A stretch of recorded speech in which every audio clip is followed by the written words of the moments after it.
सभी को जय मसीह। परमेश्वर की महिमा हो। फिर से हमें इस नया दिन परमेश्वर दिखाया है, इसके महिमा के लिए। तो फिर से परमेश्वर ने एक मौका दिया उसके सम्मुख में आने के लिए, इसलिए परमेश्वर का धन्यवाद हो। तो आइए आज के डिवोशन को देखेंगे। आज एक कहानी देखेंगे बाइबल की, जो कि सच्ची घटना है। इसमें हम पढ़ेंगे मत्ती लिखित सुसमाचार उसका 20वां अध्याय। यदि हम 1 से 16 तक पढ़ेंगे तो उस कहानी को हम समझ सकते हैं, लेकिन हम कुछ पंक्ति हम देखेंगे कि हम 5 से 12 तक हम देखेंगे।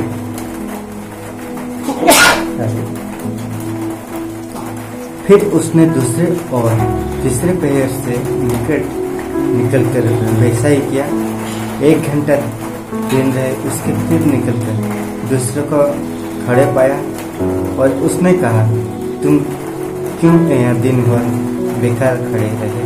उन्होंने उनसे कहा, इसलिए कि किसी ने उन्हें मजदूरी पर नहीं लगाया। उसने उससे कहा, तुम भी दाख की बारी से जाओ। सांझ को दाख की बारी से स्वामी ने अपने भंडार से कहा, मजदूरी को बुलाकर विशेष लेकर पहले तक उन्हें मजदूरी दे।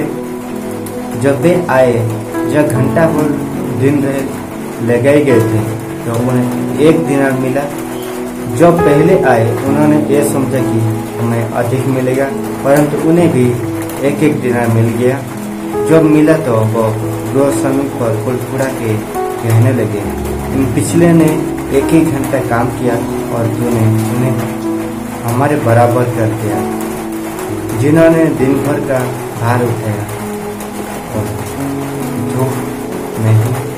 उसने उनसे एक को उत्तर दिया, हे मित्र, मैं तुमसे कुछ अन्याय नहीं करता, क्यों तूने ही मुझसे 1 दिनार ना ठहराया।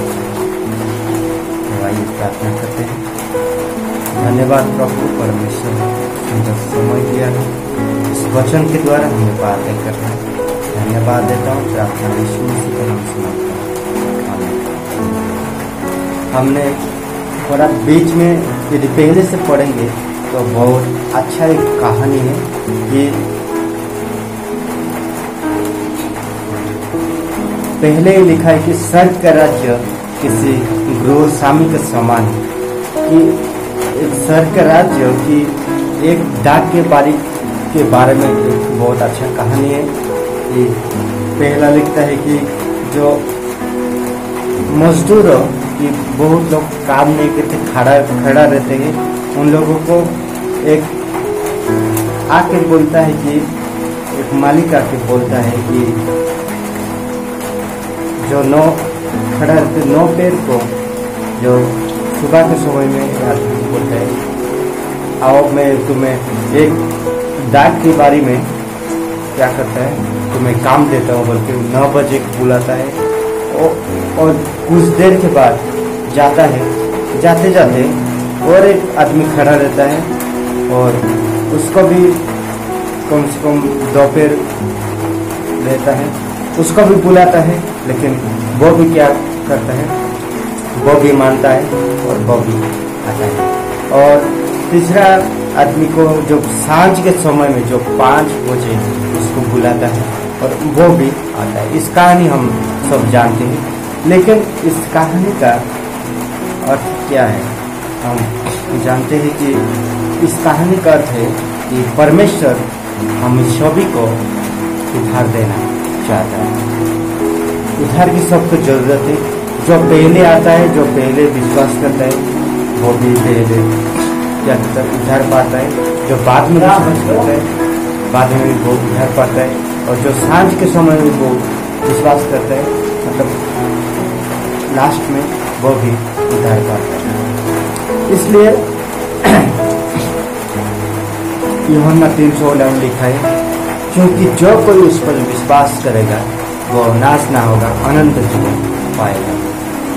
लेकिन जैसे वो लोग बाहर खड़े रहे थे, कुछ भी काम नहीं मिला था, लेकिन इसमें यदि रोमियो 10:17 में लिखते हैं उसमें लिखा है कि क्या है, शून्य से विश्वास क्या होता है, एक जात होता है, वो वचन से शून्य से होता है। एक आदमी ने उनसे गया और उसको काम दिया और उसको ग्रहण किया। परमेश्वर ने उसको बुलाया कि आओ मैं तुम्हें काम करता हूं। मतलब वो स्वर्ग का राज्य हो, स्वर्ग में जाने के लिए बोलो क्या किया, ग्रहण किया। यीशु मसीह को उन्होंने ग्रहण किया। और दूसरा है कि जब बोलो ग्रहण किया, जब यहाँ पर जब पैसा मिलना समय आया तो क्या हुआ, यहाँ पर देखते हैं कि जो पहले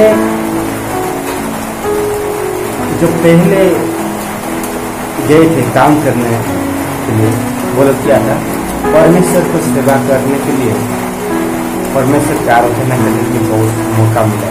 हाँ, सुबह से जो लोग काम कर रहे थे उनको, यदि पुराना खास जो विश्वास करते हैं और नया विश्वास में बहुत फर्क है।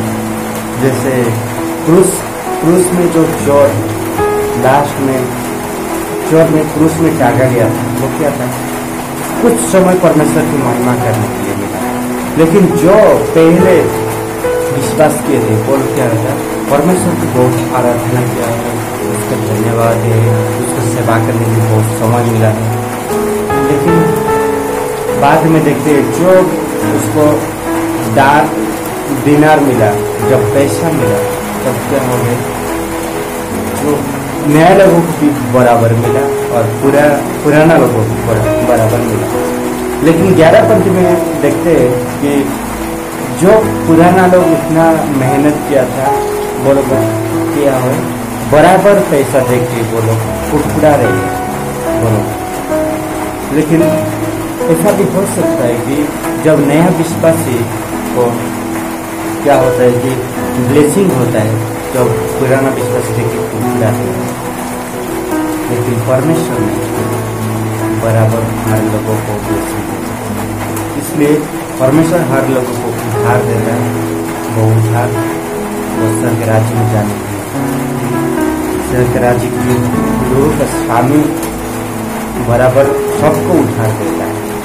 इसलिए हम उद्धार पाए हुए हैं, हम ब्लेसिंग पाए हुए, इस ब्लेसिंग से हम परमेश्वर की वचन के द्वारा हम सभी को आशीष दें। आमीन।